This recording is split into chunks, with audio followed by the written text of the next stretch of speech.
And welcome everyone to the CBC podcast. Of course, today we are talking all the comics and all the news, good or bad, better or worse, from this week. Um, as always, your host Mitch. Over there is a little squeaky boy, Joe. You can follow us on Twitter. I don't know why I call him a squeaker. I mean, I do know why I call him a squeaker, but I don't know. I have a high pitched Uh, voice. huh? I have a high pitched voice. I actually like having a higher pitched voice because some people just are too monotoned. That's is that a subtle jab? I No, can't. that's literally just. I had a friend whose voice, like, I wish my voice was a little bit higher pitched. I literally had a friend who, like, wished that just because his voice is too monotone. Alright. I take offense. But of course, as always, you can follow me on Twitter at Mitch692 and Joe at Halftime Joe. You can follow us anywhere by just Googling us and you will find everything. The Facebook, Twitters, YouTubes, Twitches, maybe Pornhub, who knows? Maybe one day. YouTube, don't demonetize. I, Demonetize, I please. swear, my friend stays sending me pictures of the comments from pornos of, like, people trying to game and stuff like that. I'm like, is that really what goes down in those comments?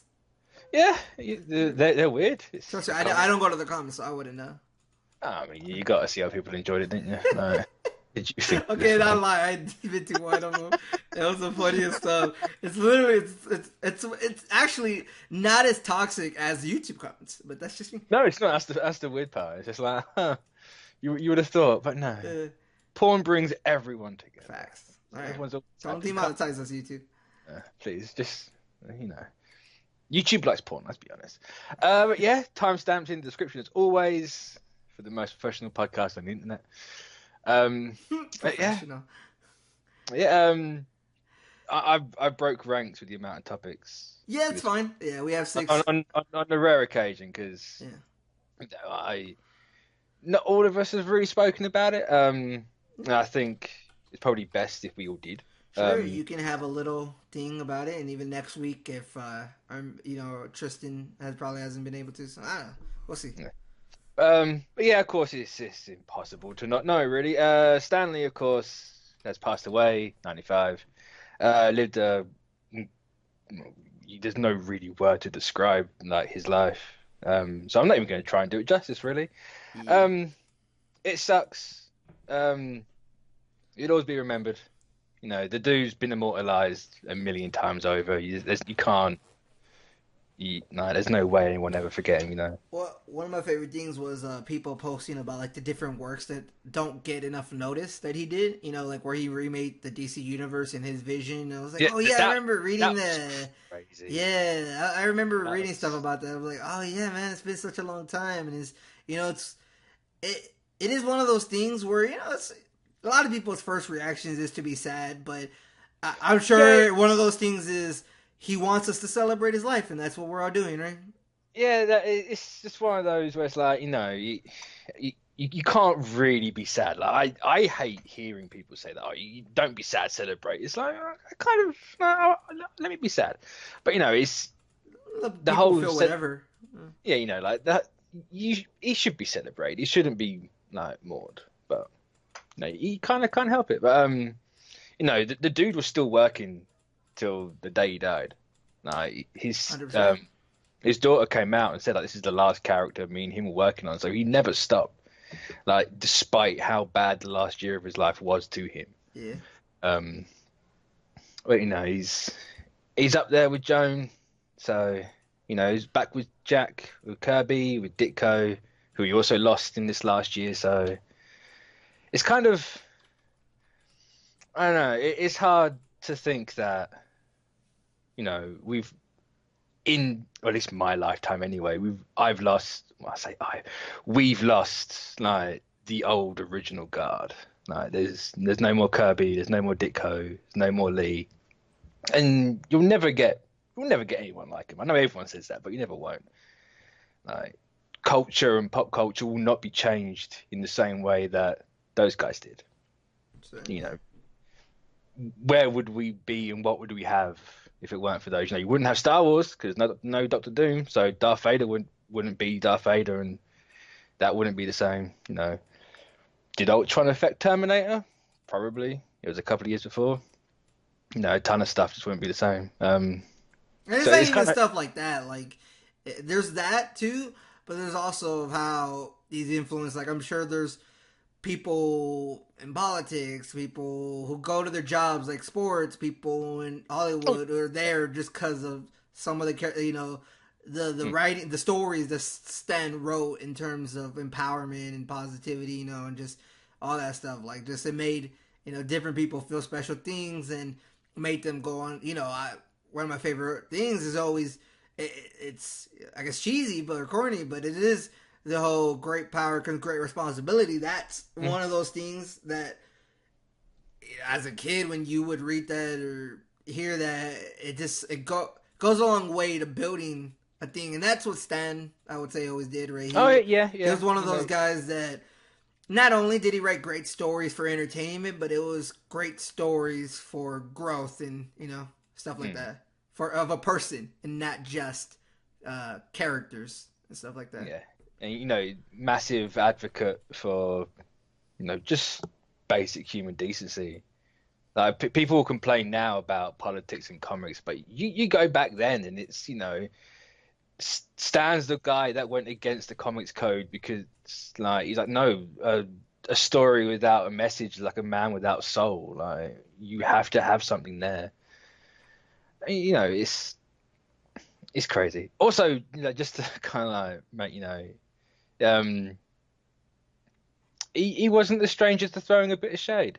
Like he'd I always say, he's to me, always he always seemed like the type of guy that just went with the flow. He just had fun with everything in his oh yeah, yeah. 95 years. It was never like He was you just know like, just like go with the it. horrible shade. It was always just like a little tongue in cheek sort of shade. Yeah, he was always that kind of I guy. don't know if you've seen that video going around, but Nah, it's got to probably. be from the 90s or something. It's like Rob Liefeld and Todd McFarlane making a character and Stan's watching them draw it, and everything they're doing, he's just poking at, and he's like, "What are you guys doing?" That's funny.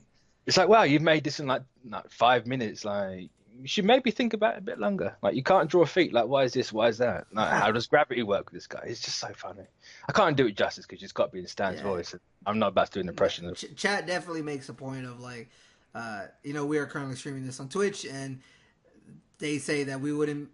I don't think all of us would be together at the stream without him. No, Yeah, he is one of those people that gave like I said, empowerment to a lot of we're able to talk about stuff we love because it was so big and it's also just meant a lot to a lot of people. So that's why it means stuff that we can talk about it, or else it doesn't mean as much because it's no. you know I don't know. He just made it possible for a lot of people to do a lot of different things, which is what he did to his characters, right?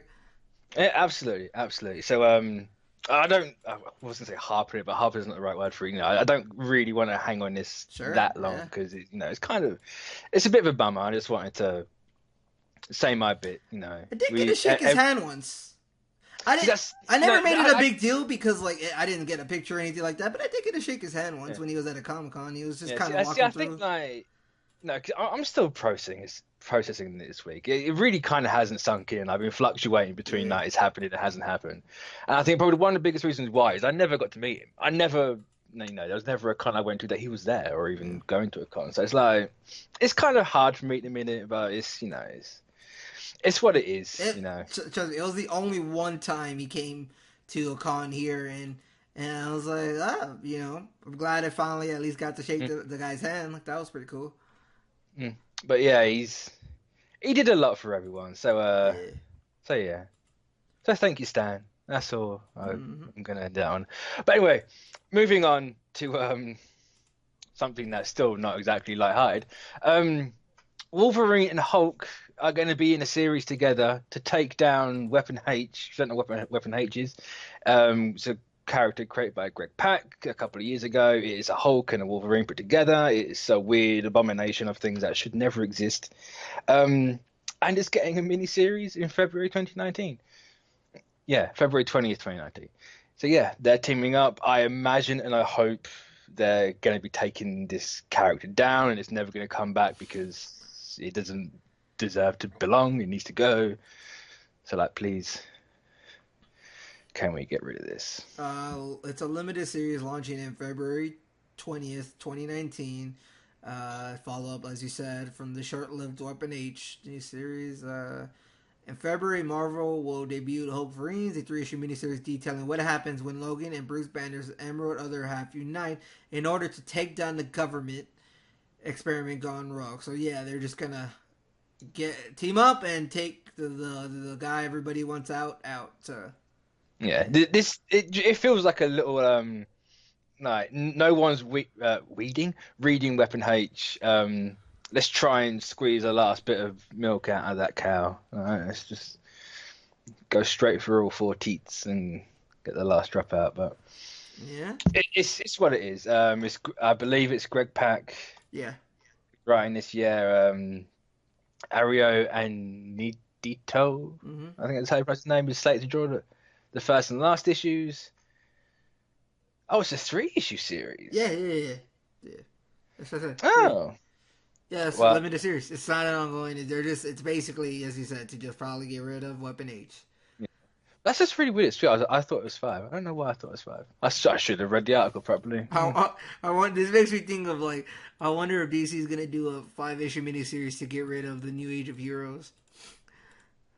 I don't know. I just thought that was funny. Or are they just gonna like stay there forever and just cancel them. It's like, where are they? Like, where or who?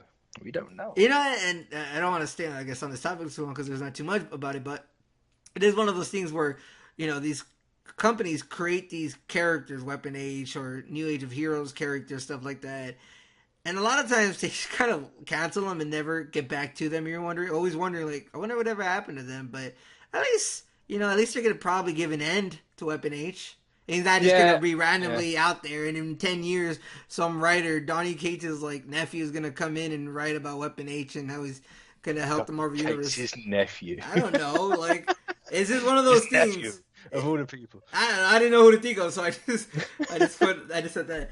But yeah, Joker's out the second cousins. exactly. So at least they're giving a bookend to this character that even though you would say it's not their best character, a lot of people say it's definitely not their worst. Reading the comments, some people saying it's like really, some are saying it's not the worst thing they have out now. And that what else? That's not really a glorifying endorsement for the series, but it is very like over harped on that it's bad, I guess is what I'm saying, but it's not necessarily one you should go out of your way to read. People are just saying if you are reading it, you know that it isn't as bad as some people think, but if you aren't, it's not something you should really go into because it's not that great to keep reading. But yeah, it's just one of those things where Fair apparently enough. it's not their worst thing. So yeah, I suppose it's a book for everyone, and somehow that's a book for someone. yeah. But yeah, moving on for there's a book for everyone. There's an old man for everyone. Old Man Quill, we talked about it last week. It got announced. Not a lot of details came out, but we now have like the first cover for it, and we also have some details because Ethan Sachs did an interview with Newsarama, and yeah, it's from the sounds of it, he's going to be more like the original Peter Quill, and not Chris Pratt. Yeah, he's going back to like the DNA sort of era, and even before that, like where it was a bit of a hard ass. No, Space Cop. Which I'm cool with. It's actually maybe more interesting in it, seeing that he's going back to all that. It's a 12-issue series. Yep, 12-issue series. It's not ongoing or anything like that. It should have really been called Old People Guardians. Yeah. Or the Pensioners of the Galaxy. I don't know, something like that. But because yeah, it's the Guardians. However long in time this is, pulling Quill out of retirement for one last job. What their job is, I don't know. I didn't read the full article. But yeah, it sounds kind of like it's more worth checking out than not. Well, at least for me anyway, because I do like me some Guardians and I do like me some Quill. So somebody said you might have more to say about this. So someone in the comments said that in the Old Man universe, the villains of Earth United took over. The USA defeated the heroes. So what happened in space with the Guardians? So like what would happen since the villains won in this Old Man universe? They won. The problem is though, it's not probably in the same thing. It's probably something else. Because if you look at what Jason Aaron's been doing with Thor, we know how the universe turns out. It's not great. There's a lot of fiery Wolverines and Old Man Thors. Yeah, are we over this old like heroes in the future test? I'm kind of over it. What I'm not over is, and mostly because we don't have too much of it, I want BC stuff. I want BC Avengers, BC Justice Yeah, League. yeah. Maybe try not to do too much and, like, what's the word I'm looking for? Try to blow your load, I Oversat. guess. Not to. But I just, have one issue about, like, BC's this and that. Like, I don't Well, know. that's what the Avengers series is Well, doing, isn't sure, it? yeah. I mean, it also was like 60 pages. I feel like that issue we're talking about later. But Oh, this one was, but like, we have had oh, what ones have we had? We've had Ghost Rider and something else. I can't think. Oh, I think it might have been Odin was the first one. I'm pretty certain we've had two. If not, we've only had the one. But it's kind of like the Legion of Doom and Justice League. They are doing like every X amount of issues. Like, here's a BC Avenger and how they got here, and we'll eventually learn like what exactly happened with those last. So, but I agree. We should definitely, I'd happily read a series sure, yeah. of Avengers. Like, just have it follow a Hickman style where you had Avengers and New Avengers, but just have Avengers and BC Avengers, and then Yeah. like collide the two at one point. Yeah, yeah, I'd be perfectly happy with that, but Jason Aaron doesn't, or Marvel doesn't want that. One of the two don't want it, so it's whatever. I'm happy with one book, but no, like I said it last week, I am over the whole old man stuff. I was never really the biggest fan, but I'll give this one a shout. Sure, yeah. But, I mean, it is one of your favorite characters, Quill. So oh yeah. He's my boy. And going back to how he originally was, it'll be interesting if like Duggan sets up to that. But yeah. now moving on to distinguished competition. Mr. Miracle did end this week. Will we talk about it later? We'll talk about that later on. Yeah. And at the end of that, it does say it's not going to continue, but some like a spiritual successor will carry on. Yeah.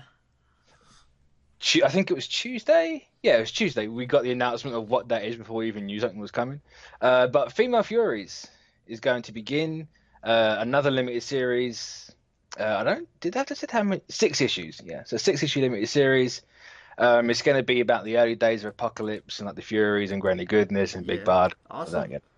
So, in better words, it is definitely gonna be Ava DuVernay's source material for her New Gods movie. that's 100% correct. Because especially is how it's very much more like focused on women too, and I'm not against that. I just it's like, well, I mean, it's like I wonder why there's a Female Furies book. Maybe it's because they are the villains of the movie. Yeah. This is an interesting part. So, Female Furies takes place smack in the middle of Jack Kirby's original Fourth World. So, if you know Kirby's New Guys, you have a familiar understanding. Reading that because I never read it. So. Oh yeah. Yeah. What? No, my bad. Oh yeah. Oh. I'm just saying I never read Kirby. Yeah, the old Kirby. Okay. I thought you meant the paragraph. My bad.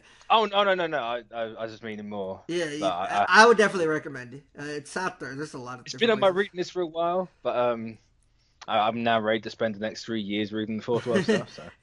So. Yeah, you'll have understanding of their players and motivations if you read that. However, you don't need prior knowledge of Apocalypse to enter the story. Just remember that there are often terrible people in power, and then there are the people who are being held down by them. I mean, DC lore, Female Fears raped by Darkseid's regime to be an all-female fighting force. Lit.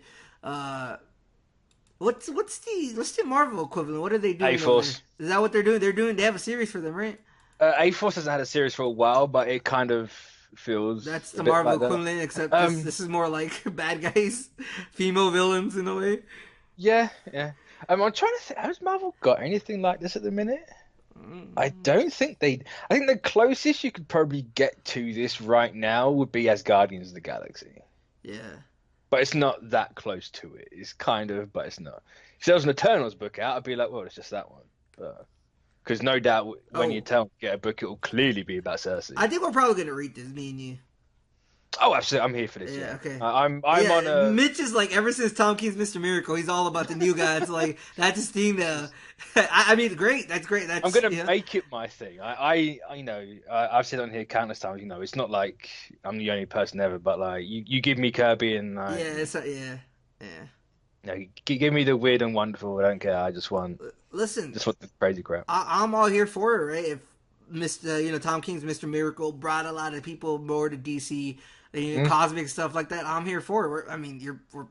It's one of those people where it's like, oh, I was here originally, so I matter more. Who cares? Like, it's all Yeah, you. There, if you're gonna gatekeep, like, yeah, like fuck life. the point of it is to see something, to have something you love grow, and having more people learn more about it and be a part of the world is it growing. And someone like me who has been there from the beginning, what is loving seeing all these people talk about, like, oh yeah, more DC Comics, more Mr. Miracle and stuff like that, because Tom King's Mr. Miracle definitely up there for one of the series of the year. Oh yeah, hands Yeah, down, yeah. hands down, We'd have to really talk about that, but hands down. it is up there for one of the top I say, I ones. imagine we could either do that for like the first show of next year or the last show Yeah. of this year. Uh, We'll talk about. Female Fairies #1 scheduled to debut February 6, 2019. So there you go. Pretty there around there. And They've announced the creative team, and I can't. Um, Cecil Castellucci. yeah, I don't really know these people. That's I writer don't. That is. Cecil. Yeah. I'm gonna look it up. Let's see. And of course, artist Adriana Mello. I believe Cecil. it's Gerard's, or at least he's done the first cover at least. But so it's nice to see Gerard's is still in that New Gods wheelhouse because he does a mean New Gods. So it definitely seems like she's more of a novel writer. Seems like American-born young adult novelist, and she's also an indie rocker and a director. Nice. Oh wow! So no prior experience in comics. Well, Must she's rage more on of an. Twitter and be upset. Oh yeah, I was about to say like. I don't even know, like, yeah, no, wait, James Tinney did have prior thing in comics, but I think he was a novel writer first. But Yeah. yeah, I mean that's cool. She's gonna.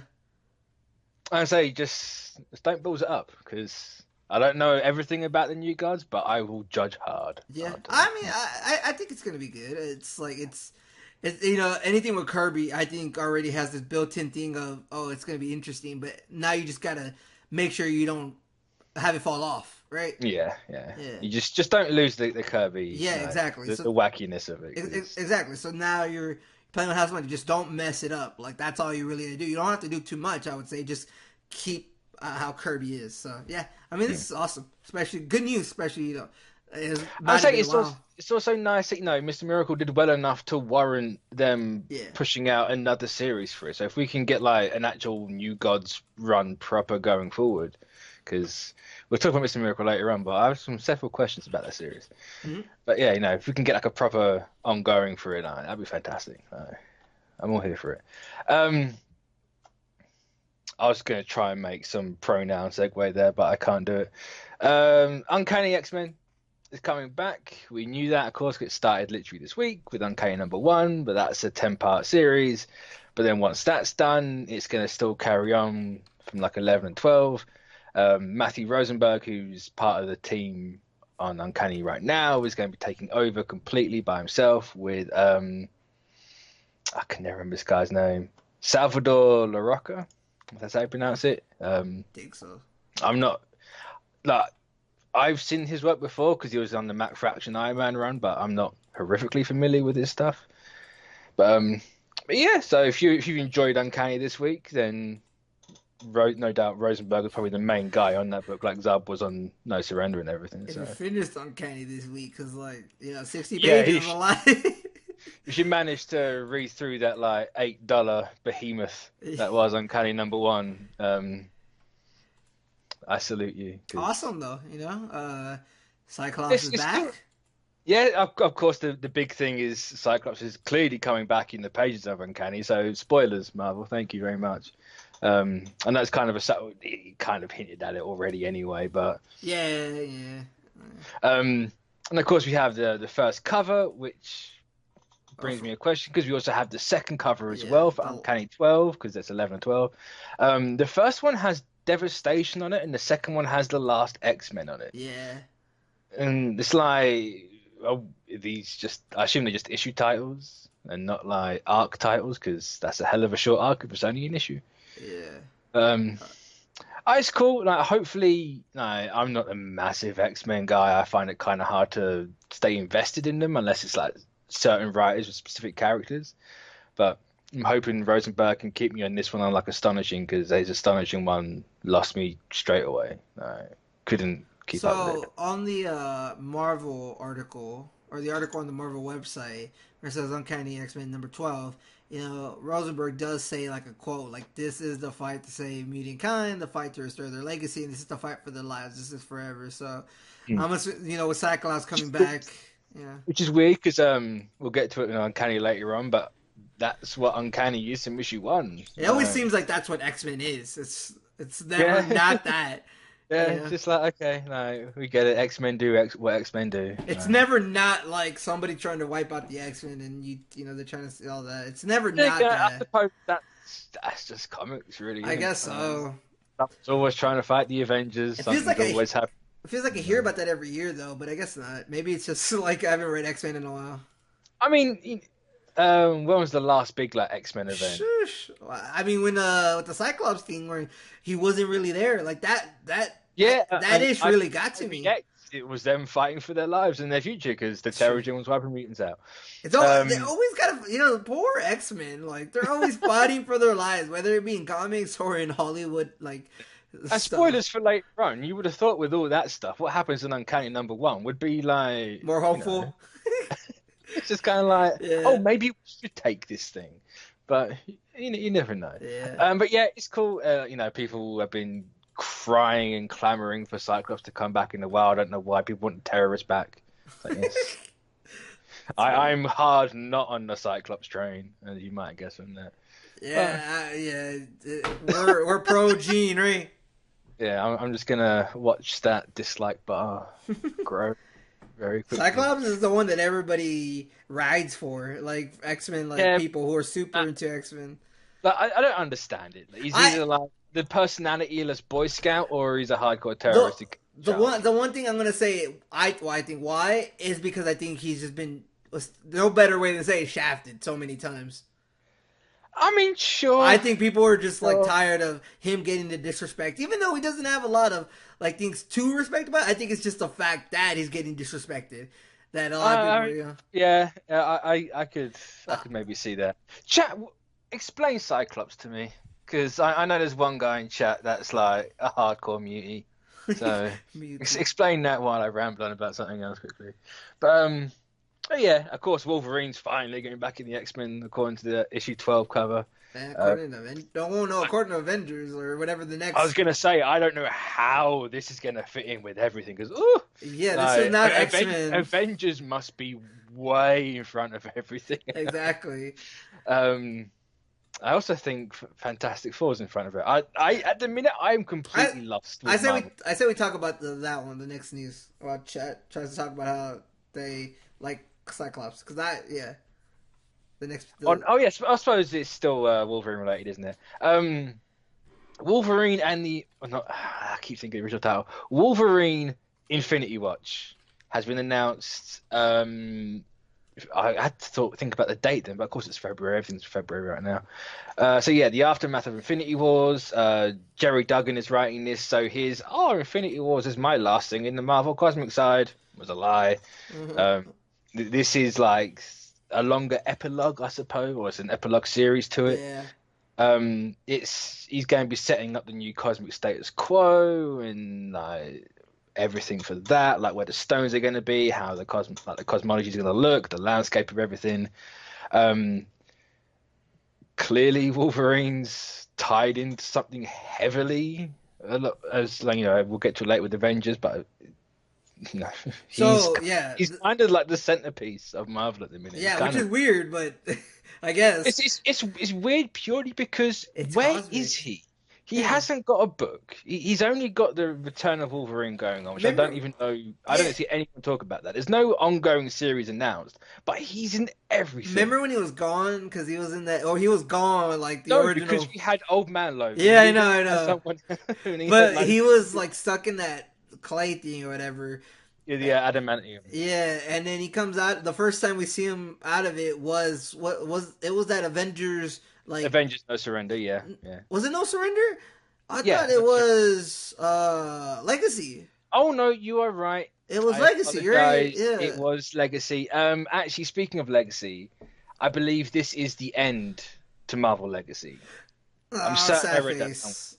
Well, when is this? When is February? So like This is Avengers. February, yeah. So Yeah. Avengers take. I mean, it's not going to end in February because it's still an ongoing. But their main story is probably going to end there because this is the epilogue to everything. It seems like.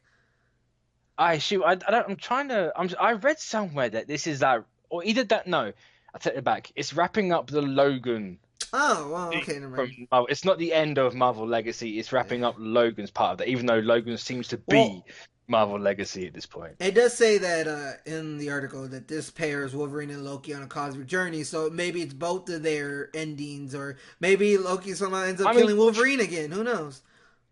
I mean, if Jason Aaron has anything to say about, no, that's not true, Yeah. because So he survives until the I, end of time. I will say this, that like after Secret Wars, I wasn't necessarily into all the Marvel stuff they were doing, especially with the whole like You wouldn't be alone. You would not be alone. yeah, Very common take. Very common like take. because time runs out. Secret Wars, one of the best kind of overall runs with Hickman and whatever. Just comics in general. Yeah, just comics in general, just like something I think people are. It was a modern classic. I think that Yeah, one. I'd agree. Yeah. And as I said, after Secret Wars, I wasn't necessarily into all the Marvel stuff, and it didn't help that I was kind of at that moment. I didn't like the whole renumbering. I didn't necessarily get it. I get it more, but with Legacy, it definitely brought me back personally. And I think similar to DC, right? Where Rebirth definitely brought a lot of Yeah, people yeah, back, whereas yeah. after Flashpoint, a lot of people fell off, and because of New 52 and the way they did on New Marvel, and then Legacy and Rebirth brought more people back. And I'm a lot into more of what the Marvels still like, whether it be the Avengers, even Venom in the one we're talking about today. Like, there's something about it that could deal with this, and there's just I don't know. I like this kind of like cosmic thing, and even the Infinity War stuff where like Gamora kills Thanos. Like, that's awesome. I don't know. This is so far it's been a great story. Even though I didn't like the whole like it took a second for the I'll say morphine. me and Discord talked about this. It's not a perfect run by Yeah, any means with Infinity Wars. yeah. I've really enjoyed what Duggan's I've done, I've enjoyed it too a lot. Yeah. and like from what I've read of Duggan, everything will tend to click into place at the end. Like, hopefully he can wrap it up, and there's no like it got too big and he just kind of lost track of everything. But I no, and hopefully, and you know what? I think a lot of it has to do with I think both Rebirth and Legacy emphasize more on their cosmic side, and I think yeah, yeah. cosmic is one of those things. Yeah. It's just it gets people. Cosmic just gets people. I think when you do Oh, start to do cosmic stuff. no, I mean right now, it's probably safe to say like sci-fi is the biggest, like, it's what Yeah, people want in like pop culture at the minute. So. exactly, and so it's a great thing that they both pivoted towards stuff like that because it's And just also, like Marvel's got arguably the best cosmic side in comics. You could argue DC, but I think I'd say the consensus Marvel's like cosmology is like the best, and it's the best eh, laid out. I do Whereas one A one B. like DC does have a really good one. It's just not as like concise and consistent as Marvel's, even though Marvel's is kind of all over the place every now and then. Yeah. But like they do have, I think, more consistent runs with their Wait till you space. read the Kirby's New Gods. I'm, I'm I'm not saying otherwise. I'm just saying. I think the general consensus, at least from Uh, what I've seen, is that Marvel space stuff is like, I think you see that a lot because a lot of people are hyping it up because of the kind of the movies going more down that route, oh no, and you're never gonna see. it, no. I mean, you got the DNA run, which is pre-season movie, so Yes, that's true. no. But I Uh, mean, it's like Infinity War, like Infinity yeah. Gauntlet, all that stuff, the Jim Sterling stuff. It's kind of hard to beat. But then again, it's Kirby and New God, so haven't read it, so I can't really I say mean, I was anything. about to say I think Blackest Night counts as like cosmic, and Hmm. it's one of those like stories that everybody just goes back to. It's one Hmm. of the biggest stories. Chat, you can't laugh at Marvel's continuity because I know full well you read DC's and DC doesn't even know what continuity is. So let's not go there. I will. Well, I think I that will throw hands. I think that's the point that they make fun. Chad is making fun of both of them. I will throw hands over None of them which can one. really ever keep continuity, and we talked about that, right? There's too much going on to ever try to keep Oh, everything yeah. in line. So I mean, that's why Marvel has the sliding time scale. It's like, 15 years. Just go with it. All right. Yeah. 15 years doesn't matter. It could be 100 years from now, and they'll be like, no, 15 years. No, all this happened in 15 years. But yeah, I've I've spoken to some people in Discord. Concerns over this, like it's called Wolverine Infinity Watch, and maybe it's going to be like a Loki Infinity Watch series. I wouldn't bank on it. The original was called Adam Warlock and the Infinity Watch, and there was Yeah. only one series for that. So I don't know. I wouldn't put it past them. I wouldn't bank on it personally because I would have thought they've announced it along with this, and you've had like each member of the Infinity Watch as a series, but. You never know. We'll have to wait and see. No, it's Jerry Duggan wrapping everything up, so Yeah. I am all here for it. Yeah. And that will bring us to the end of the news for this week. And yeah, it's the unless you got anything else. No. No, Nope. there's nothing else. So Nope. yeah, the comics of the week for November 14th. And yeah, we are going to start off with Fantastic Four number 3. Now, this is the end. Would you say it's an arc? 3-issue arc? Yeah, that was one of the things I thought about when reading this story was that it ended really kind of just like that. Like Yeah, it was done really quick. it was a short arc or a short intro or whatever you want to call it. It's just Hmm. it was super. Like everybody just said the same thing of like we know she's coming back eventually, but it's just one of those scenes of whoa, I didn't expect you to finish it that quick, and yeah, I No. don't know. Maybe it is that it ends on the high note, I guess, and it gives Yeah, hope. It gives I mean, hope for the I've future. really enjoyed these 3 issues and like how Yeah. Slot and like but Kelly's are. I still No, don't 100%. I agree. Like there's like. certain points where I'm like, what is that character doing? And Yeah, it's like it's not bad. It's not Kelly's usual standard. No, if you go yeah, back and read the original Miles Morales run in the Ultimate Universe, it's not like this. I said it before that it could be Gracie's colors. maybe.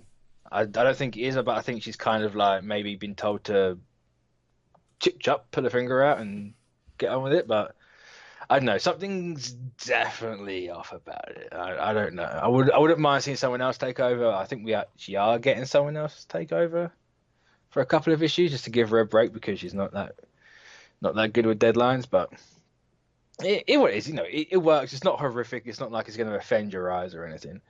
But it's typical Fantastic Four. It felt very like reminiscent of old school Fantastic Four, personally. I mean, yeah, I think that's I got the consensus from that. It just felt a lot like Fantastic Four. I think the best thing about this was just kind of the what's the right word? Not reflection, but kind of how the Fantastic Four and that one villain.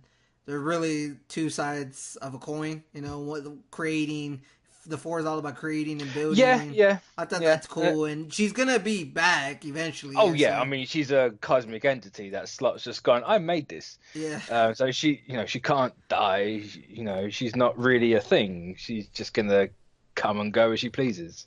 Mm-hmm. Apparently, she can't even do that. So who knows what she's gonna do? I assume she will because she got away, but she'll no doubt come back eventually. I'm still saying that she's the character we saw in the first issue Mm-hmm. with the song and like the microphone stuff because they look a lot similar. Or Interesting very to similar. know. We are going to be talking about Venom, who has the Maker in it from last issue and Yeah. from this issue, and we always said that she had resemblance to the Maker. I'm not Yeah. saying she is the No, Maker, no. but I wonder if there's a thing of where they eventually meet, because we'll talk about it later. But the Maker is kind of out there, Yeah, yeah. and she's one of those things where Reed hates Reed. So, Fact, yeah, fact. so this she hates Fantastic Four now, and I don't know. It just seems like that's something that could be in the cards. I'm just throwing it out there. I'm not. There's no like anything saying that it will be. I'm just throwing it out there. Mostly I mean, because it's the Fantastic Four. Literally anything could happen. it's also too coincidental of how like the Maker and how she looks like the Maker and stuff like that. I don't know. I mean, sure, there's a lot of design similarities. I, don't know. I thought it was fun. Like I read it and I was like, okay, it's fine. The best part is just when Spider Man came over, like, hey, let me talk to the kid real quick. I wish Ben would have let him talk because I mean, sure, it's like, haha, like you get it, like, oh no, you move over. Real Uncle Ben is gonna give him the talk, and I get it, but I don't know. I thought it would have been more impactful. I liked it better when Spider-Man was doing it because he's a kid too, I guess. Like kind of. Yeah, yeah. But I get it though. Ben hasn't seen, and he's Uncle Ben giving the great power comes great responsibility line. I get it. I don't know. I thought it was fun though. Just thought that was interesting. Hmm.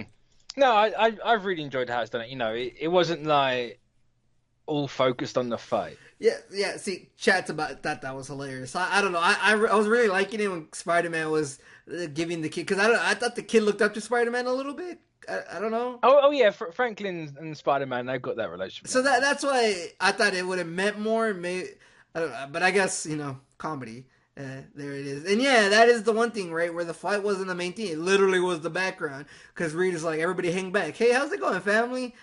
Can Yeah, we it's get like we can't actually win in a straight fight. We have to, there's a little no, game of chess you got to play to get around everything. no, that's not even it. It's more so just hey, yeah, hey, yeah, all the heroes I brought, y'all go fight the villain. Hey, I'm just gonna catch up with my family real quick. Hey, what's going on? Papa Corona, Yeah, yeah. like I mean, I guess that's Fantastic Four. It's just funny. I mean, it is now, yeah. Yeah, I don't know. It's just. I mean, Fantastic Four's all about family, so yeah. Yeah, I get it.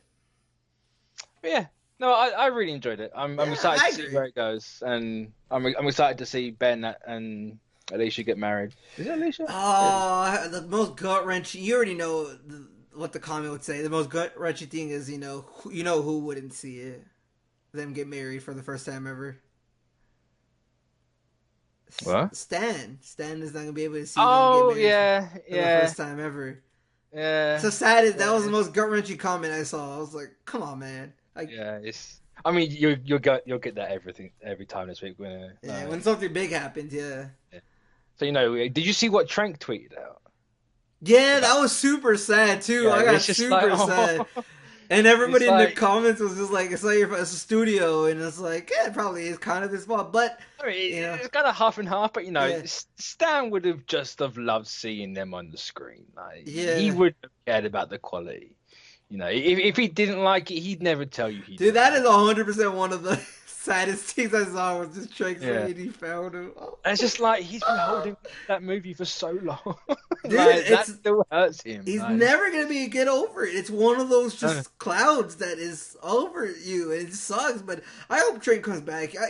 I know there was a lot of rumors about him and what happened on set and stuff like that, but I still think deep inside there was a guy who cared about the material. I don't know. oh yeah, but I think there was too many like behind the scenes dramas with that. Yeah, You'll never come. yeah, Like, he's kind of bugging himself over. yeah. Oh But yeah, Chad's like, where did the Hulk come from? I don't know. I mean, there's a lot of that with this issue. Like, it's supposed to be every Fantastic Four member, yet like, here's the Hulk, here's Iceman. It's Yeah, it's something like, about not what being exactly? canon. I don't Yeah, know. it's like, what exactly? Unless I've missed something where the Hulk is on the Fantastic Four. I don't remember the Hulk being on the Fantastic Four, but it's like, apart from She-Hulk, obviously, but I don't know, it's weird. It was definitely weird that those two popped up. And it's just like, okay, Dan. No. I mean, unless this is, with Avengers and everything else, and it's far in front of everything else, and the Hulk is on there at some point in the Yeah, near future, and so is Iceman. We don't know. yeah, Or unless it was part of like a what if, like non-canon thing that I'm not aware of. But yeah, it's what it is. yeah. What can you do? It was still. I don't think it really distracted me from the issue that much, so I'm not gonna sit here and complain about it. But Yeah, it's what it is. yeah. Moving on next. Thank God I looked at the thing because you just changed everything. Uncanny X-Men #1, the 10-part weekly series has begun. And yeah, if you had the $10 to spare for this issue, well done you. But yeah, 65 pages and only 30 of them were at this point needed, I'd say. Yeah, the other ones were just little short stories that teased of what's to come for some of the important characters. I mean, not even what's to come. It's just overall tease, right? It's just like little, like Bishop, the Dark Beast, and he has the little detector thing. Jean Grey, she was having visions and she talked to like this random ghost lady. And then there's another one. I forgot the other one. Oh yeah, it was when they saw Dark Beast in the sewers. Yeah. Yeah, wasn't Jean talking to X-23? I don't know. I thought she was talking to some old lady. If it's X twenty No, three, I don't know. I right th- at right at the start where she puts the two claws that's through. in that. Oh, that's so. There's two of them. There's one she has a vision or dream of multiple men saying, "Where's Kitty Pryde?" Like Darkseid is or something. But and then she starts talking to all of them. And yeah, there's X 23 in there. But there's at the very end, the last short story. I think the last one. Oh, I didn't There, read the yeah, short there's one stories. That's talk. why. Oh Yeah, yeah, yeah, so yeah. she's talking to this old lady. There, people are being controlled and they're not. And then I think it's where you see at the very end, you see somebody say like you see like a figure like the back of someone, and now that we know Cyclops is back, that's probably him. Um. So if you look at the issue at the very end, there's Oh yeah, yeah. that's probably Cyclops. I mean, sure. If you look at the Cyclops stuff they've been putting out, he's got longer hair. Yeah. Um. Why not? See that, and that's what my thing. Like, who is this person that's kidnapping Kitty and Apocalypse? And it's probably Cyclops. I wouldn't say that Cyclops, to be honest. I Like mean, you're doing a kidnapping. I have no idea who it's going to be. I don't know if this is told us there or not. there is a Dark Beast. Why can't there be a Cyclops and a Dark Cyclops? I mean, Dark Beast isn't in this. Dark Beast is in here in the Oh, is that? story. Yeah, he is. They literally mention it, and he's also in the little short story. Oh, again, I don't read the short stories. Well, they also mention him. They mentioned Dark Beast a couple times. I think it's Did we maybe really? maybe it's just in the short stories, but I should have read this when I wasn't as tired as I thought. yeah. So I thought I had this. the short stories mention a lot about Dark Beast. They even have Sugar Man or something like that. Is that his name? Yeah, Sugar Man's in there. Yeah, Yeah, yeah. he dies. Somebody Good, kills him. good weird old Sugar Man So with his big head and six arms. somebody's trying to kill Dark Beast, and he's running away from them. And somebody also controls. Somebody does kill Sugar Man. Bishop tried to save him, but he gets knocked out. The other thing, somebody kidnaps Kitty Pryde.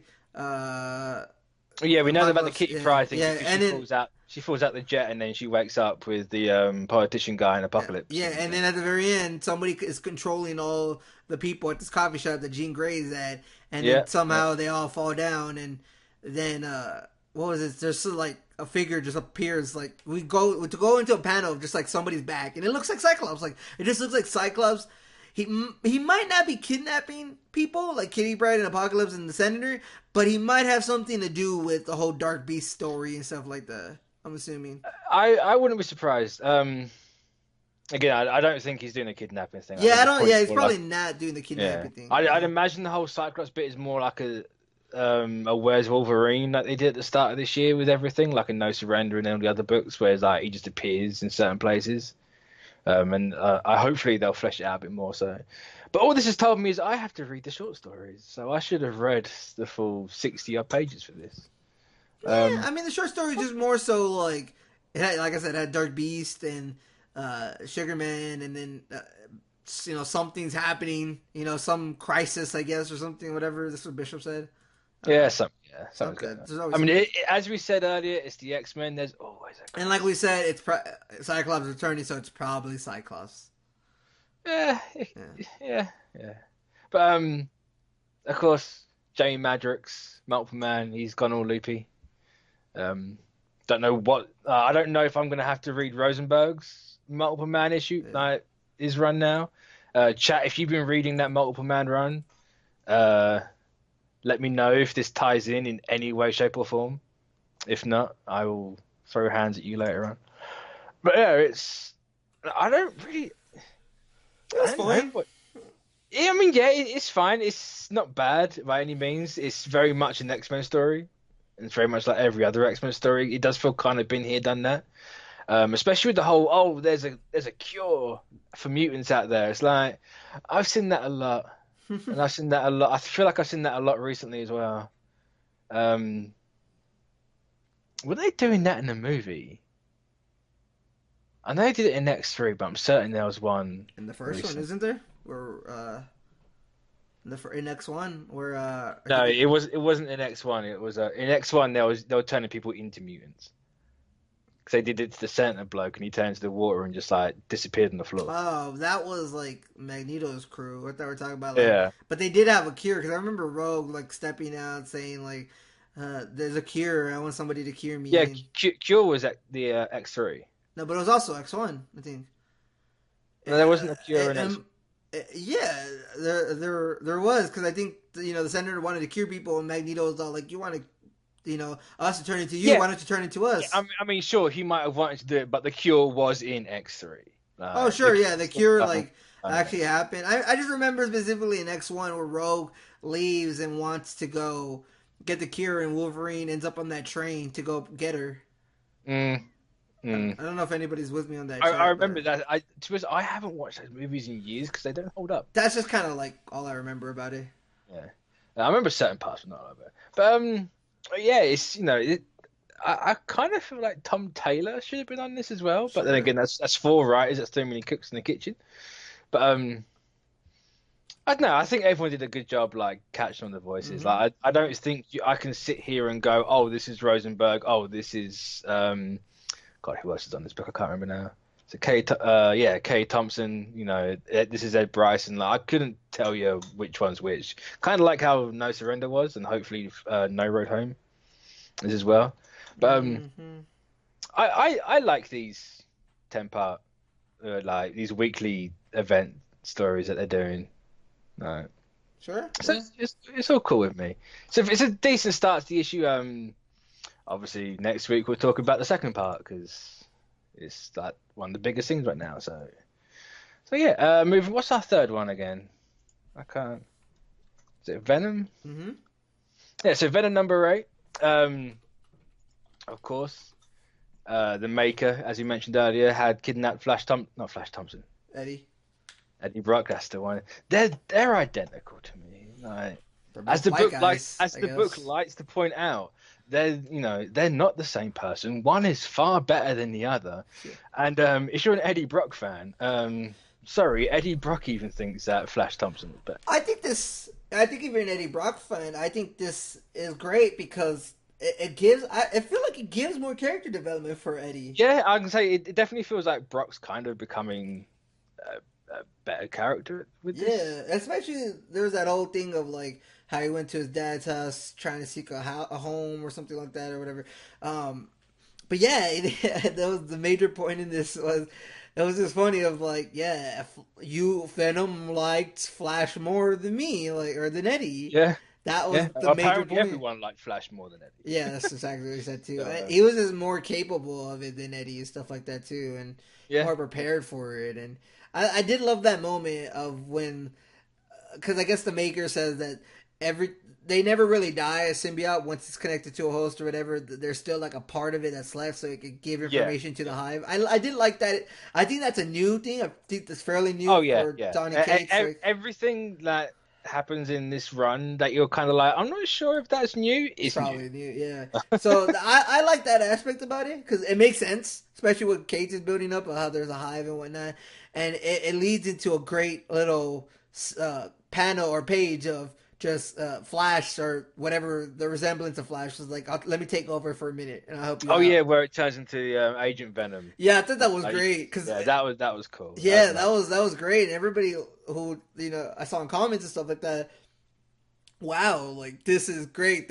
Cates was able to bring back Flash in a way that made sense and still kind of proved to the point that everybody really did love, Flash Thompson's Venom. Like that was the thing. Have you noticed though? They've stopped drawing like not like the Agent Venom with the Flash Thompson little memory bit in there, but just normal Venom. He hasn't got eyes anymore. Does he? I guess I don't know. I didn't see that. Like the fight where Eddie's like trying to escape, and the symbiote goes for the Maker and to distract him while he opens the door so he can get out. Yeah, Like there's a couple of panels where he doesn't have eyes, and it makes him look really creepy. that's interesting. But then when he's jumping off Eddie, he's got eyes. So I don't know. Maybe Was he this just Ryan? closed his eyes. Was this still Ryan Stegman doing this one? I assume it was. Yeah, I think so. It wasn't Stegman doing No. this one. Ivan Oh. Coelho. Ah, tut tut, Ivan. You continuity mistake there. I found you out. But no, it's a decent Oh, you mean like eyeballs? Yeah, like Venom has no, the symbiote has no eyes. Oh yeah. Well, yeah. Okay, But that then makes more sense. in the next page, it does have Because I eyes. thought you meant like no eyes, like that. There was nothing. It was all just black around there. But no, It is just all black. really? Because The fight, there's literally a oh, page. there is. Yeah, There's there three is. panels, and he's There beating is. the crap out of me. I thought you were talking about another one, but yeah, there is a couple panels where he has no Yeah, eyes. Yeah, that is weird. and Yeah, then but literally the next page, there's eyes. It's just like, I don't know. To me, that's maybe like a thing of he just closed his eyes, but or I don't know. I guess that's just an art thing. it's just weird because like the symbiotes blink. Yeah, I don't know. He doesn't blink in the movie. Yeah. I've never seen him blink in animated cartoons. So this was the main thing I wanted. Oh, I mean, there's two big things, of course, like Carnage coming back. That's a thing. You know, I Oh guess yeah, yeah, and of course, Kate's- Khan's is coming back. He's gonna have like some of Flash Thompson in him. Yeah, Because no. That's not Flash Thompson's Codex that they have. That's actually oh no, you're that's the right. dragon. It's the dragon. Yeah, Yeah. no, you're right. Yeah, I knew I was gonna So get it yeah, wrong. the Flash Thompson Codex is I think all used up. So yeah, Mm. there's no more Flash. It's kind of sad.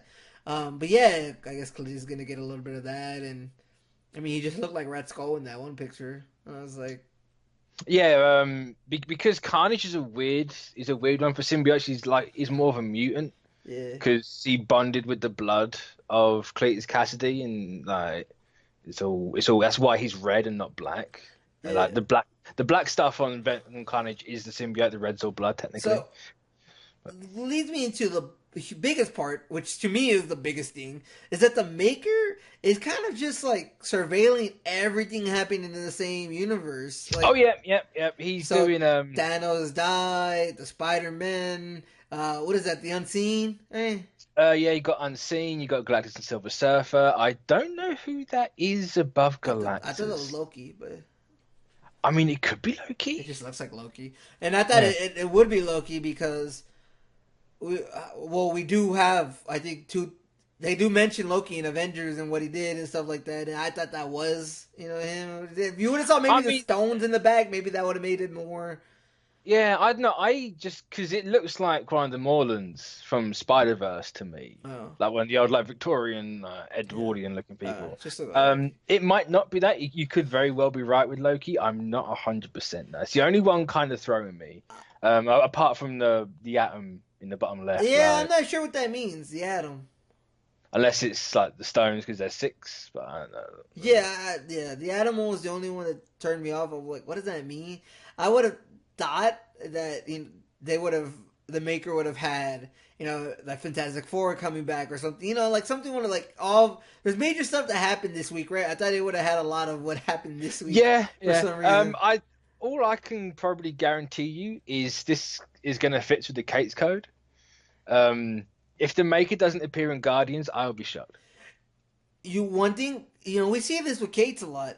He definitely introduces a character that plays a part in the story of this what I'm one saying. series he's writing, and then it turns into its own series. So like, is what so yeah, you're right. The Cates Code, and that'd be awesome if the Maker gets like a 6-issue series or something from Cates or whatever it may be, ongoing of like 12 issues. I doubt he'd get a series, but have him be part of the Guardians first arc or a Guardians arc. But it definitely seems like it's because Cates is writing Guardians, right?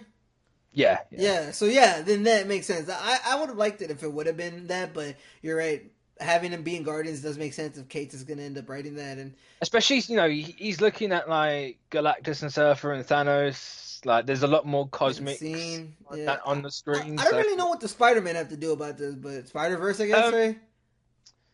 I suppose it's Spider-Geddon No, or whatever? it's like the Maker's power, as Donny Cates says with Loki, So- is plot. You can do anything with him at this point. With this whole Maker thing, right now we're currently, the Avengers. There's the Eternal Celestials and all them.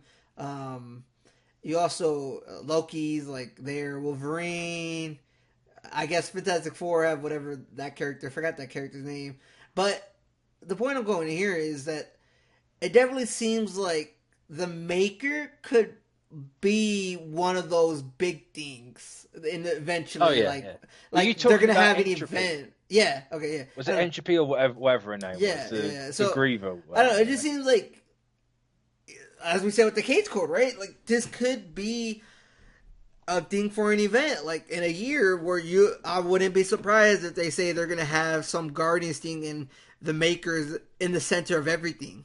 You know, I wouldn't I like. mean, I'd love that. Yeah, but I don't Give know. me more Maker. I don't think I'd like it if he was the one who kind of hinted at Gamora to kill Thanos. Okay, that's taking it too far because that's making controlling everything. But the Maker, like being around for that stuff, and okay, so let's say that ends right. Infinity Wars ends, and then you see like a hand reach out to grab one of the stones. Like if you just start seeing like the Maker's hands appear at the very end as little teases, like that'd be wild. That'd be cool. Yeah, that's cool. Cause don't make it where he's like the one thing that makes everything run, but he's still there. So yeah, I don't know. I just always thought the Maker's just a great character, and I think everybody agrees, right? The Maker's just a great character. Oh yeah, yeah, and it's I know people would hate it if it happened in the movies, but it's kind of like, can we have this happen in the movie? Yeah, he definitely like have your trilogy, but then have Reed go insane like this.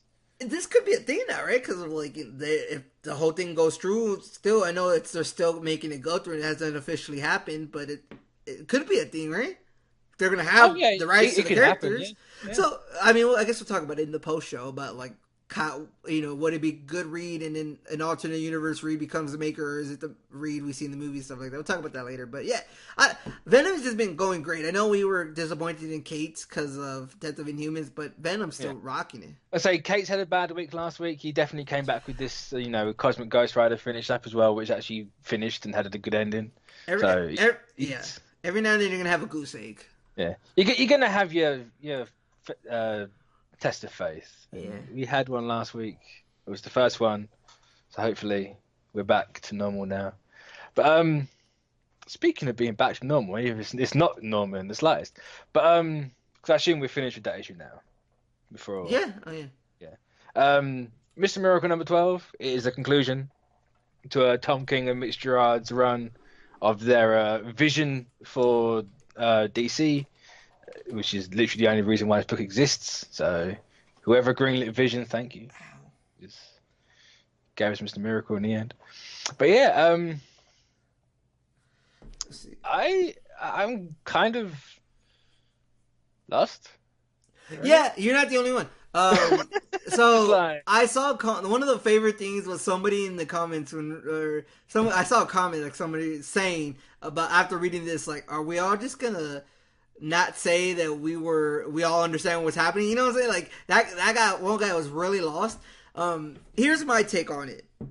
So the host, Tom King, I thought this was pretty great, but there are a couple missteps. I felt like the whole PTSD thing he went away from, and I felt like maybe it should have still had something to do with it at the end. But it is what it is. I still like the ending. See, I don't think he ever really stepped away from that. I think it's always had the subtleness was always there. Sure. Of it. It just was more focused in the beginning, I guess. Yeah. So here's my take on it, and if you're a little lost, hopefully this can answer, or maybe this will make you more lost. Who knows?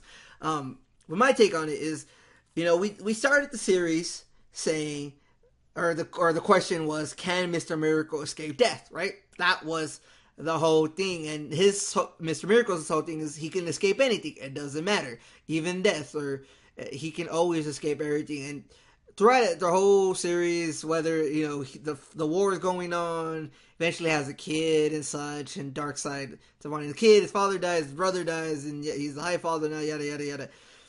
Throughout the whole thing, we're to believe that he can escape anything, he can never be trapped, but there's always a hint that he's like in the anti-life equation or something. See, there's something like that.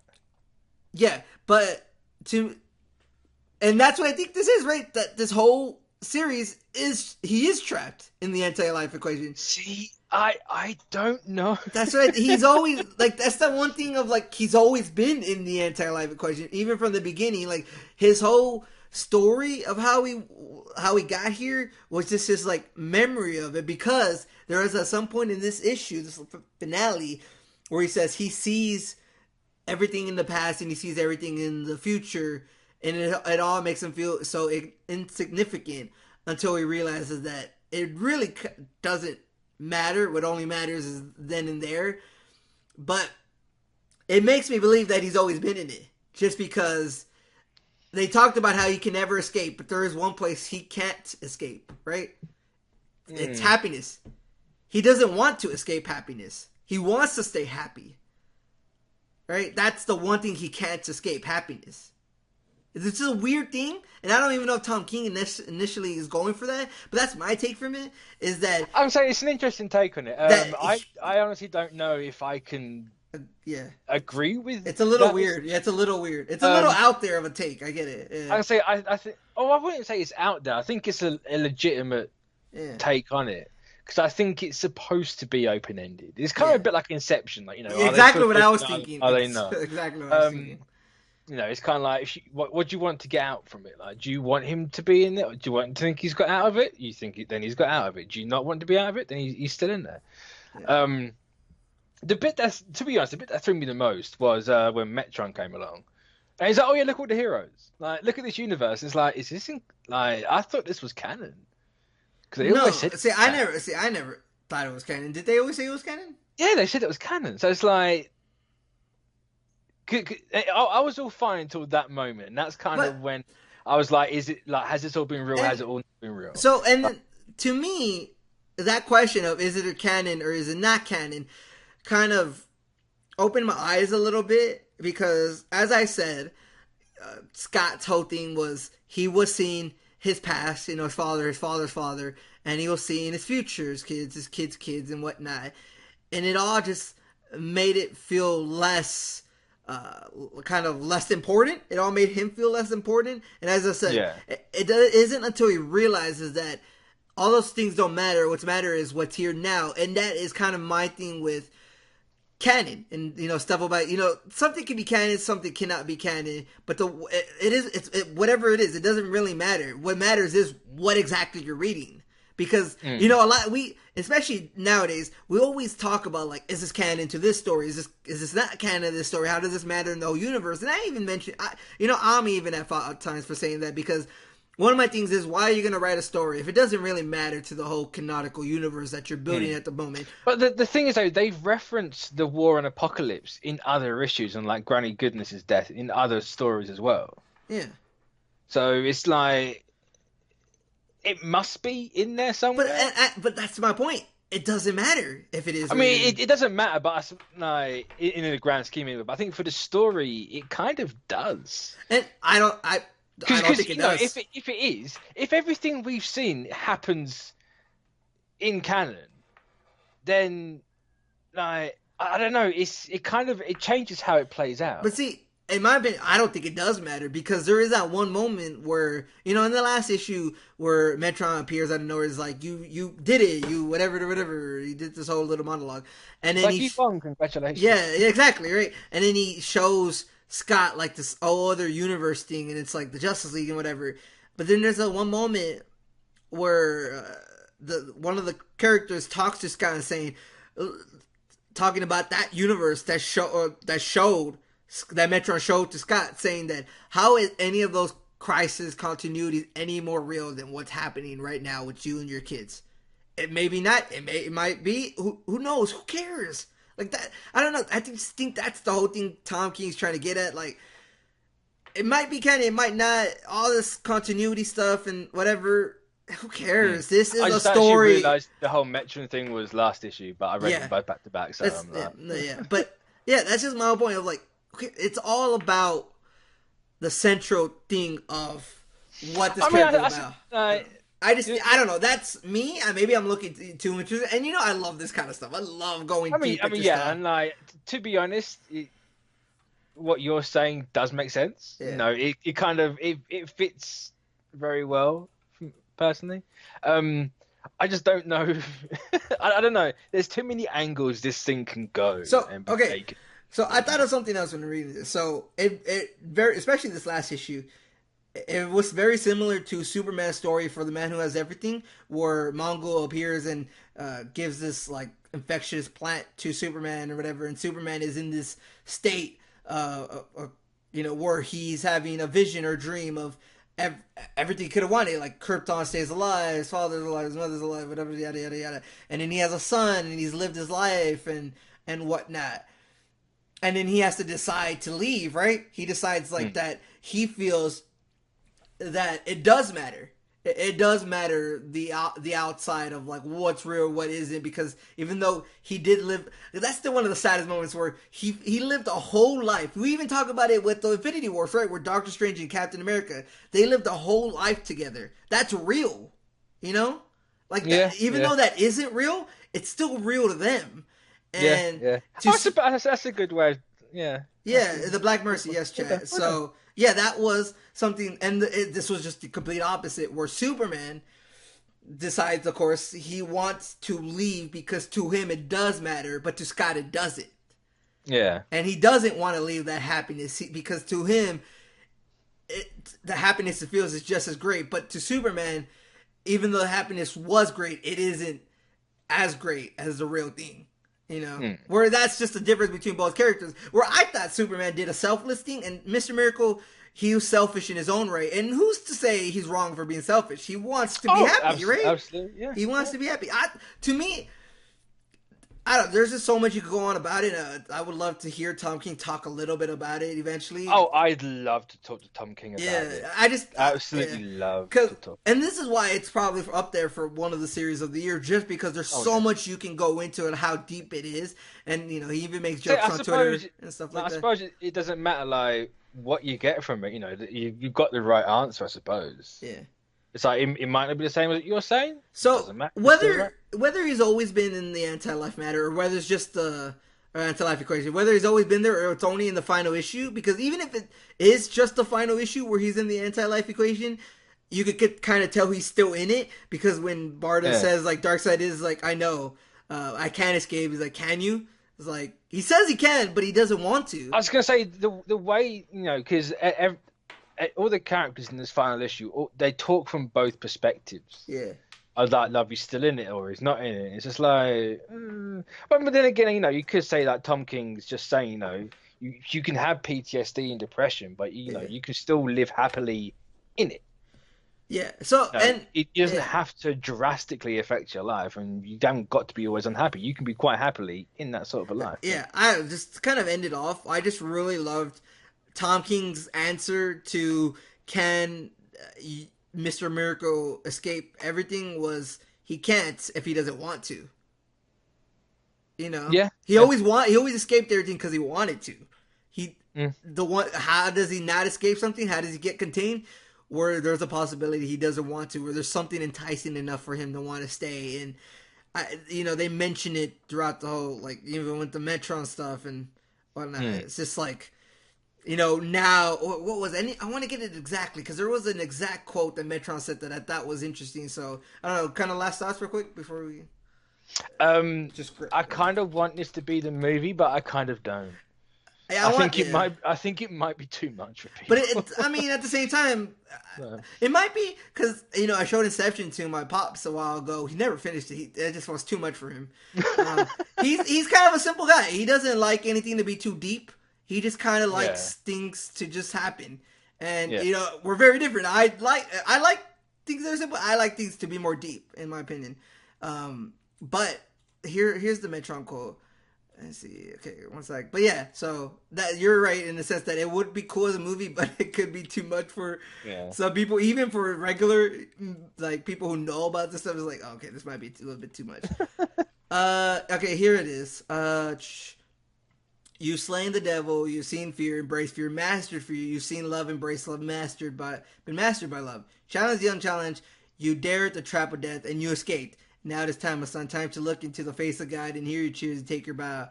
Where you are is not where you should be, scot-free. So that's what tells me that he is in it. Yeah, but then again, you can interpret that saying like he should be in the anti-life equation, but he's not.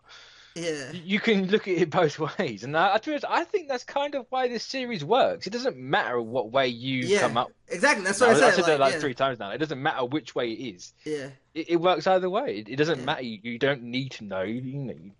And I definitely some people never know. Yeah, I love stuff like this. And also, if a mastermind couldn't trap Master Miracle, you think it's nigh impossible. Well, you're wrong. It's easy. See how it's done in the next complete issue of how to trap Mr. Miracle. Yeah, you got fourth wall breaky there for a second, and really weird, but Yeah. it didn't like Well, that was I think the out of place. narration. Yeah, I think that was the Yeah, but narration. it's still kind of fourth wall breaking. Yeah, I mean, It yeah. was weird, but I liked it. I It was think this cool. would be a great solo like what movie, but at the same It would time, make a really good streaming show. oh heck yeah, 12 issue each issue's 12 episodes. like episode series. Yeah. Give it all the awards. Give it awards that don't do TV awards like Oscars. Just Dude, give it. I hope so. This leads into like one for the DC kind of streaming service, the DC universe, because I know Swamp Thing's coming up, and I highly doubt they do Mister Miracle on like CW because it doesn't match their demographic, but also it just would be so much better if it's just a standalone Yeah. thing. Yeah, yeah, Mm. yeah. Nah, That, love the series. that's Mister Definitely. Miracle.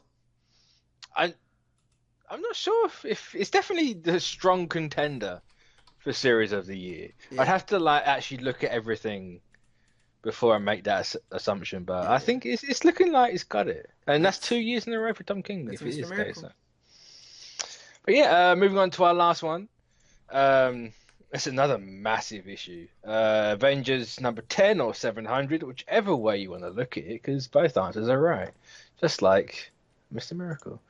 But yeah, I don't know where you want to start with this like behemoth I book. guess we can start with the less important stuff. I thought the first half was less important and not as enjoyable. I much See, more. I like Nah. give me this team as a book. Sure, I like would read that 100%. like As long as Aaron's doing it. I read it right and I was like, okay, this is fine. Namor and they're fighting and yada yada yada. Like the interactions were fun and the street teams against each other. And then even at the very end, where Squadron Supreme of America, like that's interesting. But I just when you start reading like the other half, I'm just like I could not care There's less definitely about.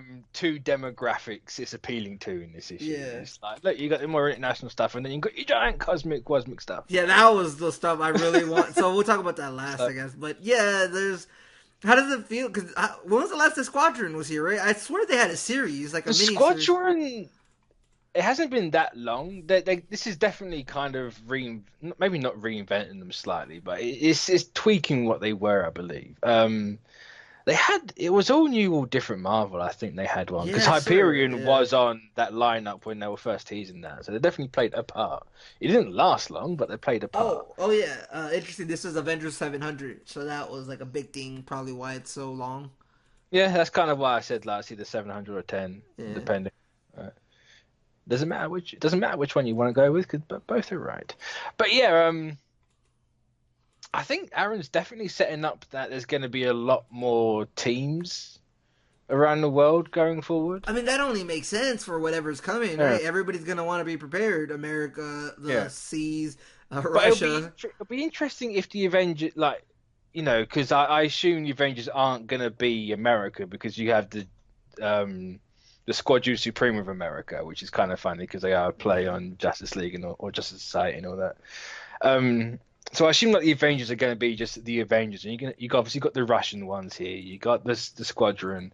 Like, are we going to get like a Chinese, an Australian, and all those ones as well? That's Kind what of I'm like, thinking. Like, where's the Mexican like Avengers or something? Like, come on now. Like, you know what I'm saying? Come on. But I mean, yeah, maybe it'll come up. so you would think because of whatever's coming, everybody be prepared, as I said, right? And Because a lot of stuff is coming. but A lot of things. is are there gonna happen. enough room for you can't have every country? I guess every major, so there have to be a China, Mexico, and a British one. I'd assume it would be like continents. So Yeah. you've got like the Russian continent, the South Asian America. continent, South America, Africa, Europe. America and the world, I guess, because Avengers Yeah. is the goal for the world, I guess. Because I assume this is going to end with Aaron doing a massive event, and it's all. I suppose you could say Avengers World. We go back to Hitman stuff and bring all that back. Because there's a hint of Star Brand in this at the end, and there's a lot of Star Brand. Let me know when you want to get into that talk, because I know the first half, like you enjoyed it a lot of how there's the different teams, and it was kind of fun seeing the banter back and forth, Iron Man and the Red Iron Man, and Crimson Dynamo. yeah, Spec on it. And then there's that one You know, time, because they are literally just rushing Avengers. You've got the Black Widow, you've got the Cap, you've got the Captain Marvel, the Iron Man, yeah, the Vision, the Hulk. Like, it's very stereotypical stuff. yeah. But I And mean, we can get to the cosmic stuff wait, now. what Like, is that? What is the girl's name? That's Wonder Woman in this? what in the Russian team? No, in Squadron, because there's Batman, there's Superman, there's Wonder Woman, and she looks way Oh, like Wonder Woman now yeah, more than ever. it's. I don't know who The, she is because I don't recognize her. there's a name for Because it's just her, like right? that is just Wonder Woman. Yeah. I'm not 100% to be honest. So Okay. if someone knows in chat Okay. currently, let me know. All right. Okay. Going on to like my opinion, the better part. I thought the Ghost Rider, the Robbie Reyes Odin thing, especially the way the art was, I thought that was great art. Oh, the art's great. I Here, can't remember who it is, but they don't do a lot of stuff. But it's very I think that makes sense for the amount of effort they put into it. Look at that Oh kind of yeah, creativity. But to me, yeah, it reminded me of like a folklore or something, like paintings you see on the yeah, wall that yeah. tells a story. Like that's what it really, and especially the way they drew Odin, and it just that's what it reminded me a lot about. It looked amazing, all of it. But yeah, Is it Fraser Irving? Is that who it I don't know, was? whoever it is, they're one of my new favorite artists. Just because I would love to have stuff done by them and like just put it up. It doesn't even have. Yeah, I feel like they'll do anything. Like if they could do like a sports thing, that'd be great. Because I feel like yeah, that art yeah. style is It's great. Fraser Irving. Yeah, Yeah. because Irving, Kuba, and Sorrentino all guest appeared in this. I was just looking at the credits page, and there was a lot of variant covers for this. Damn. But yeah, it's interesting how like Odin's kind of taking charge, not taking charge, but like he's trying to rectify things. But it's been a minute. Like it's been how many issues is this? Like in 10, like 10 issues late Yeah. that he comes for the death of Starbrand. Like did he just get the news or Well, I something? mean, Starbrand died what Like a year ago? yeah, because Legacy, right? I don't even know. Obviously, it couldn't have been a year ago in How long do you think it's been since Legacy started to this, like in comic thing? in comic time. That's what I don't. I'm pretty certain they say in one issue because if you go back to the Fantastic Four one, Sue says it's been a year for you, but it's been 5 for us. So they're on real time, whereas it's been a year since Secret Wars, So which is weird because that means it's been 4 months since All New All Different ended. So I suppose maybe 4 months. yeah, because it's one of those things where it definitely seemed like it took a while for Odin to come get his revenge for Starbrand. I do love the talk of like there's always the Starbrand and the Rider always are against each other, and the little kind of I think the best moment because we love Robbie here, we're or we stand Robbie Reyes over here on this CBC podcast, but he like Robbie asked him kind of like kind of like kind of like Jaime to Booster of like, can I know a little bit about my ancestor? Can I know about the person who had this on this Yeah, chest he before wants me? to know about the previous riders and like Yeah. learn, like not do the same mistakes and everything. That the best part is that he never had a chance like that before because he was very That- isolated as a I mean, character. he has interacted with Blades before Yeah, in his but original run. he It wasn't still long. was. He still, He still was very isolated as a character. Now he's a part of the Avengers and a part of the mainline like story that happened in Legacy and everything. He's a big deal now, and yeah. it matters. And I think it's awesome. Who wrote this part? Was it still Aaron? Oh, yeah, this is all Justin Aaron. Yeah, Okay, all yeah. that. So I think it's great, and it is important that he wrote that Robbie is gonna ask wants to know more about his past and what he can do to be different and to be a better writer. I think that is important for his character Yeah, because he's different even than all the though other ones. I do have to kind of admit this feels a little. Not I suppose disjointed kind of is the word, but I don't really mean it. We've had our Ghost Rider BC flashback issue. Yeah, This sure. should have been in that issue as the story device for Yeah. why we're seeing all that. Yeah. That would have been just how I would have done it. No, that But makes sense. Yeah. it's still fine. But I appreciate this bit just because it's kind of picking up the threads of what Felipe Smith left off in that god awful last run Yeah. he tried to do. And So it's like we're not just like those loose threads aren't just hanging. Like Aaron is going to address and tie Yeah. those up. And also the whole thing like Eli might not be Eli.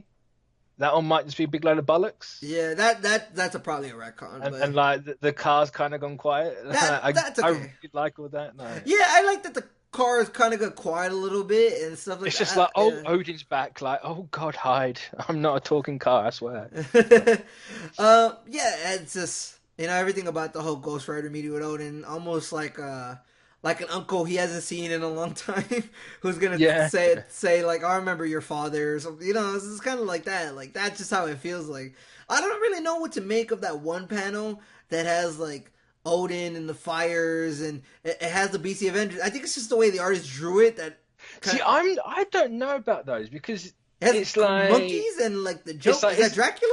Like, so I'm pretty certain that's Deathlock with the half of rainbow yeah, fire. maybe. But who are the other? Is I have no idea. that? Those are gorillas right there. That's clearly gorillas. That looks like Goblin. That looks like the Green I Goblin. see because to me, there's Infinity Stones colors, but then again, there's two reds, but there's a purple and orange. I don't know if that's me just looking at color. Oh, so but that's kind of who they are. So many fearsome foes did we face in since Shattered. So that's kind of like some of the bad guys they would face back in the day.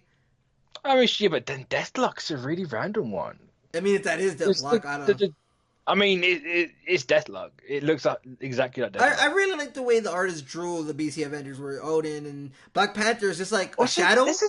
there's a giant bird person That's in the Phoenix. back. Has to No, be. go if you see Odin holding Mjolnir, right? Yeah.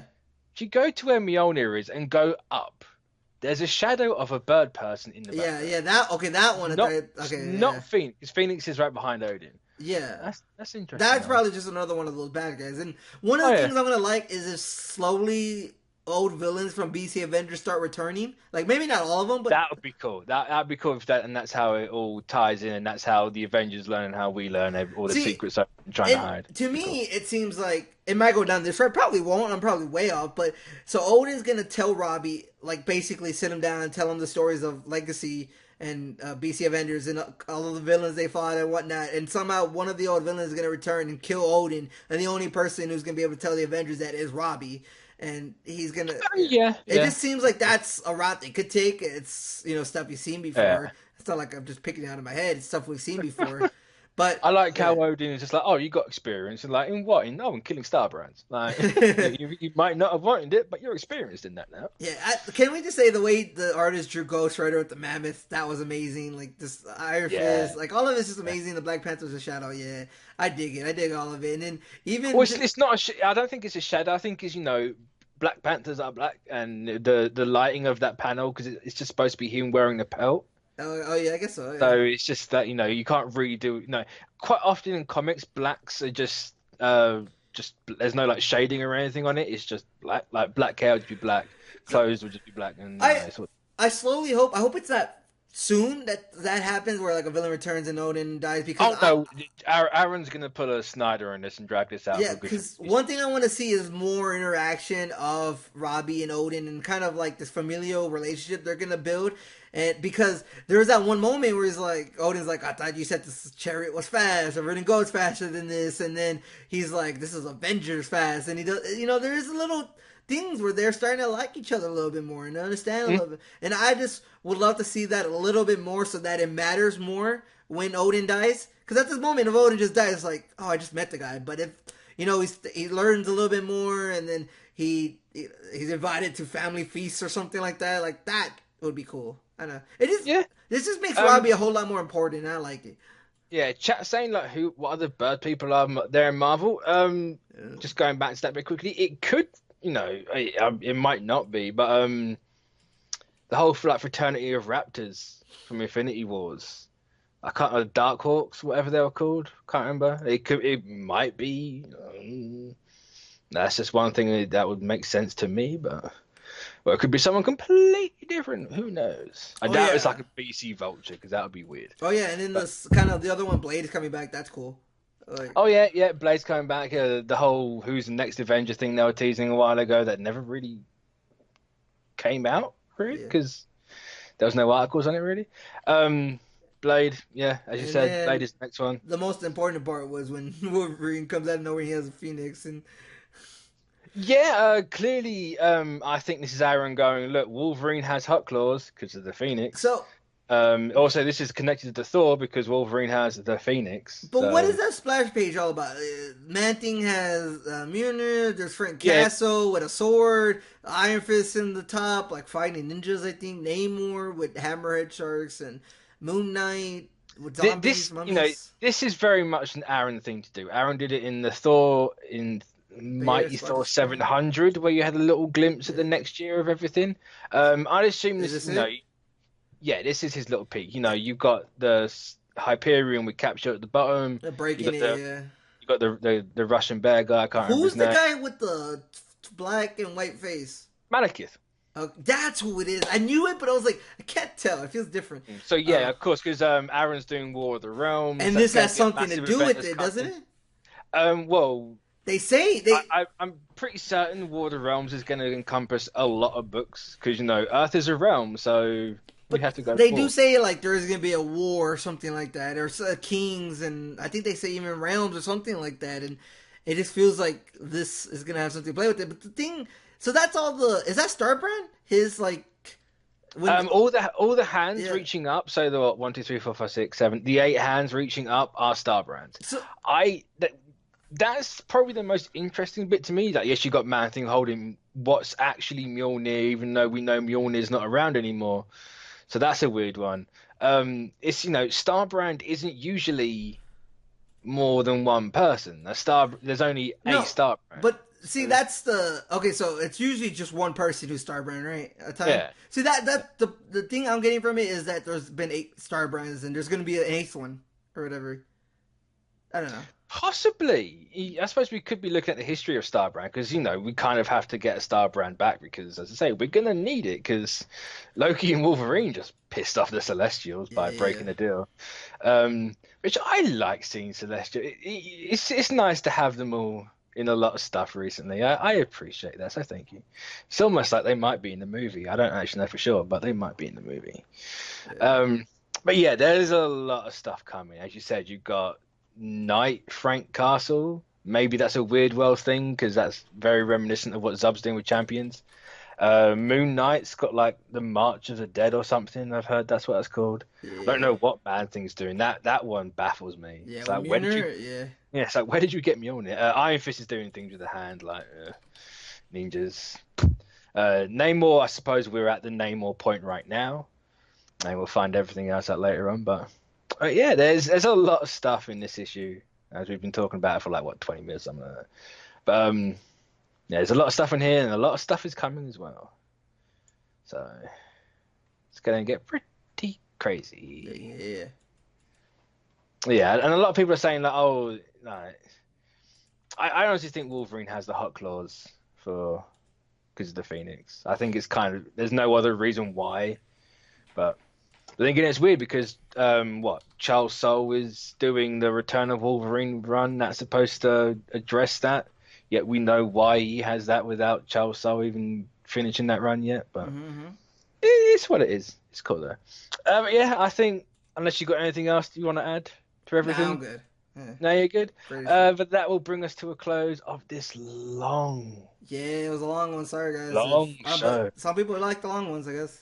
Oh yeah, well. I like that. It's not the size of it, Joe. But yeah, thanks for joining us, everyone. Thanks for being in the chat. Thanks for everyone who's watching, who's going to comment, who's going to like, and do all the good stuff. And we will catch you all next week. Toodles.